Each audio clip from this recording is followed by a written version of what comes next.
Eu tenho que continuar. Tenho que continuar porque as eleições no Clube do Remo estão prestes a acontecer. E aqui no canal Bastidores estou analisando as principais propostas para o futebol dos 4 candidatos. Hoje é a vez de analisar as propostas que o Tonhão, candidato da situação, tem para o futebol azulino. Antes de começarmos o vídeo, meu nome é César Marinho, criador do canal Bastidores. Você sabe, aqui falo sobre o futebol paraense. Então, se você não está inscrito no canal, se inscreva, deem like no vídeo, porque é muito importante por reconhecimento do nosso trabalho chegar às demais pessoas, ter o seu reconhecimento, a sua inscrição e o seu like.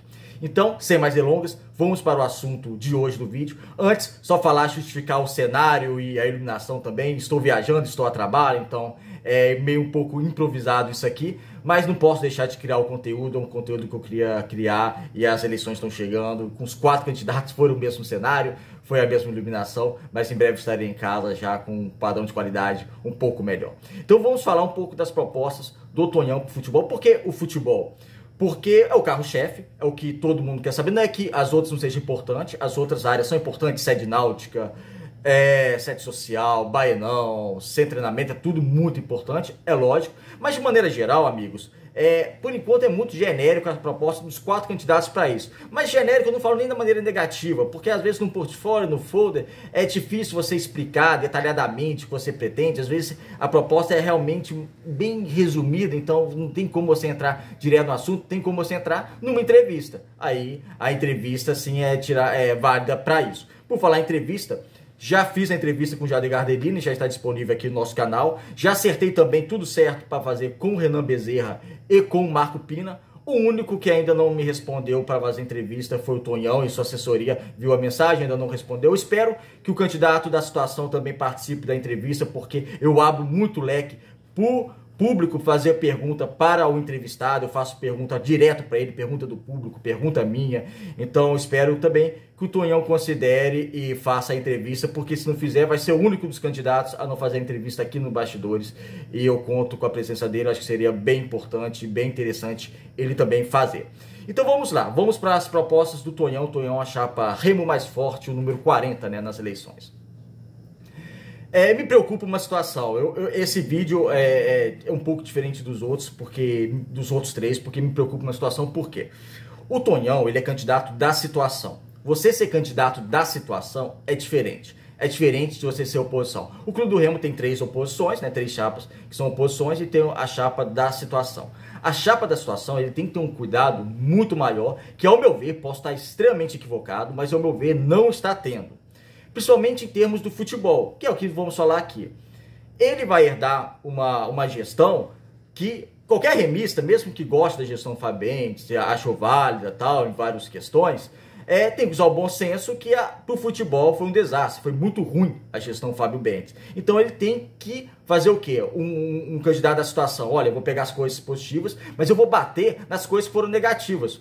Justamente o torcedor vê que vai ser diferente. E eu não vejo isso. Eu não vejo o candidato Tonhão respondendo as perguntas, eu não vejo o candidato Tonhão aparecendo tanto. Ele tem um vídeo só da chapa Remo Mais Forte, que ele aparece, isso na data da gravação aqui no domingo, porque esse vídeo do Tonhão está sendo um vídeo por dia, vai ser postado na quarta-feira, então até lá se mudar algo, enfim. Mas até agora já era tempo, ele não fez nenhum vídeo explicando as propostas. Tem um vídeo de apresentação dele, do Clube do Remo, ok? Mas eu não vejo ele aparecendo, eu não vejo ele batendo de frente. E como eu disse, candidato da situação é diferente. Isso até na política. Na política, em clube de futebol, tem que ter uma abordagem diferente. E essa abordagem, ainda mais num tema que foi tão ruim pro Remo, né? Uma questão que foi tão ruim pro Remo na gestão Fabentes, que foi o futebol. Aí que ele tem que bater de frente, aparecer, falar propostas, explicar propostas. E hoje, até a data de hoje, no perfil do Remo Mais Forte, não tem nada. É muito genérico. As propostas são muito genéricas.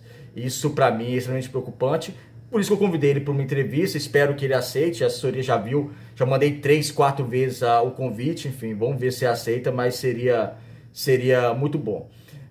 Dessa maneira genérica que ele faz lá as propostas dele, ele fala da situação. Ele esperar um pouco mais da situação dele é a criação do NINF. O NINF, porque cada candidato, o NINF é o Departamento de Futebol de Análise, Scout do clube. Resumidamente é isso. Ele fala da reestruturação do NINF, que cada candidato dá um nome, ele deu o nome de NINF, que é o Núcleo de Inteligência do Futebol. com a contratação de 4 analistas de desempenho e mercado. Isso também, eu falei também em outros candidatos que propôs isso, é extremamente importante você ter um departamento realmente que seja ouvido de análise de desempenho, porque da atual gestão eu não sei se foi ouvido, porque o Remo contratou cerca de 160 jogadores, mais de 30 jogadores por época na gestão Fábio Bentes, a maioria sem critério, então eu não sei se realmente teve o respaldo. O que acontece numa análise de desempenho do departamento de futebol? Tem um analista, na verdade não é só um analista de desempenho, a pessoa acha que, a maioria dos torcedores, né, não sabe, mas pensa que é só um analista de desempenho. Não, no departamento de desempenho são vários profissionais, porque tem um analista de mercado, analista de desempenho, analista da base, analista de treino, analista de pós-adversário, ou seja, são várias ramificações. Nessas ramificações é ideal você ter mais de um funcionário, né, um analista por ramificação dessa. Ele propõe 4, só que ele não especifica, né, 4 analistas de desempenho e mercado, então assim, fica muito vago. Esse analista de desempenho vai ser junto com o analista de mercado, ou esse analista de desempenho também vai ser analista de treino do Clube do Remo, vai ter um analista para base, parece que não, então assim, fica um pouquinho vago realmente essa questão. É importante realmente ter ouvido, porque o analista, principalmente o analista de desempenho de mercado, ele faz o relatório de tal jogador, ele apresenta 3 relatórios, para o executivo de futebol, para o treinador e para o presidente. Será que ele realmente é escutado? Na gestão Fábio Bentes era escutado? Não sei, eu acredito que não. Pelas contratações, eu acredito que não. Porque tudo depende do presidente. Ele que manda, ele que assina o cheque. Às vezes o analista faz o trabalho correto dele, apresenta o relatório e é rasgado, jogado fora. Isso não é só no Remo, não. Em vários clubes do Brasil. Parece que o analista lá como uma alegoria. Ah, somos modernos, temos um analista. Mas é mais como um enfeite, uma alegoria. Então, ele precisa realmente ter voz. Então o Tonhão fala que vai ter 4 análises de desempenho em mercado, mas fica uma brecha de como iriam atuar. E utilizar pelo menos 8 jogadores da base. Ele não dá o tempo para isso, né? Então, vou crer que é desde o primeiro ano do seu mandato, se ele for presidente do Clube do Remo. 8 para a base é muito. Nesse primeiro ano, eu não vejo isso acontecer. Em hipótese alguma, eu vejo o Remo aproveitar realmente. Quando eu digo aproveitar, é aproveitar. Jogador da base, 8 jogadores da base para 2024. Se o Remo quer montar um time competitivo, ele não consegue pegar 8 jogadores da base e dar a mesma oportunidade para os jogadores de fora em 2024. Porque hoje a base do Remo não é solução para o profissional. Deveria ser. Pode sim aproveitar alguns jogadores e deve aproveitar alguns jogadores. Mas eu acho o número de 8, se você pegar um plantel, sei lá, de 30 jogadores, vão colocar 30 a menos que vai colocar 36 no plantel, um número absurdo de jogadores. Aí você consegue.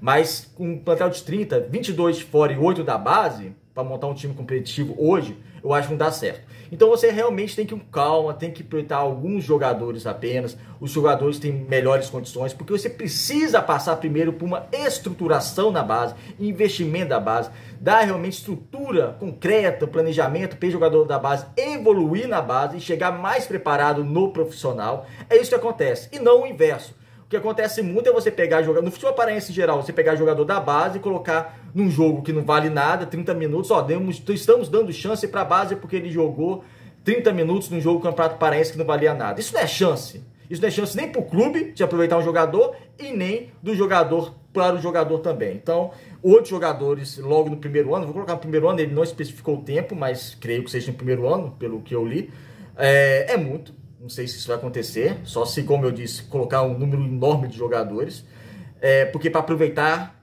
você tem que realmente dar chances, ele tem que ser considerado um jogador que tenha minutagem no profissional, não só falar, olha, tem um jogador da base aqui, não é aproveitado. Enfim. Ele diz também que peneiras por todo o estado, isso aí é uma questão válida, espero só que mude a questão do valor, né, que da atual gestão é R$50. Peneiras por todo o estado, eu acredito que realmente o Remo tem que estruturar para fazer isso. Isso pode ser até um projeto a médio prazo, precisa ser a curto prazo, porque precisa de uma estrutura também maior a respeito disso. Mas isso é uma questão válida. A criação do DNA, ele propõe também a criação do DNA azulino com ídolos, né? O ídolos para a base. Tá, eu sou favorável a sempre a valorização dos ídolos. Aqui no nosso canal, no perfil Bastidores no Instagram e no Facebook, eu sempre posto sobre jogadores antigos paraenses ou que não são paraenses, mas fizeram história do nosso futebol. Eu talvez no Bastidores seja o perfil que mais aborda sobre isso, jogadores antigos valorizando, ídolos que realmente deixaram sua marca no futebol paraense, marca do clube. Então assim, eu valorizo bastante. Mas como foi uma proposta meio genérica, tem que ver como é que vai acontecer, porque vai ser o quê? Cargos comissionados, cargos remunerados, né? Como é que eles trabalhariam? Não adianta pegar um ídolo do passado, vai colocar na base, vai fazer o quê na base? Ele está preparado? Ou é só para ele dar uma palestra, dar uma palavra? Então, assim, foi uma maneira meio genérica que isso aí precisa ver como é que vai ser. Uma proposta que também não é só dele, também de outro candidato, eu falei a mesma situação. Ele propõe também que o clube do Remo seja o clube formador da CBF. Isso é extremamente importante. O clube ter o certificado da CBF de clube formador, porque isso implica diretamente na questão de finanças e arrecadação com vendas que o clube possa ter no futuro. É uma formalidade? É uma formalidade, mas é uma formalidade que é necessário ter, e isso eu acho extremamente válido.